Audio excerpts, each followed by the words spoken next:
ಬಳಪ ಹಿಡಿದ ಭಗವಂತ ಇರುತ್ತಾನೆ ನಮ ಸುತ್ತ ಅವತಾರ ನಾನಾ ರೂಪವೋ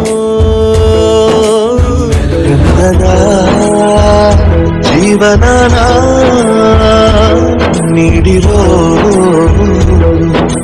ಗುರುಗಳು ನಮ್ಮ ಗುರುಗಳು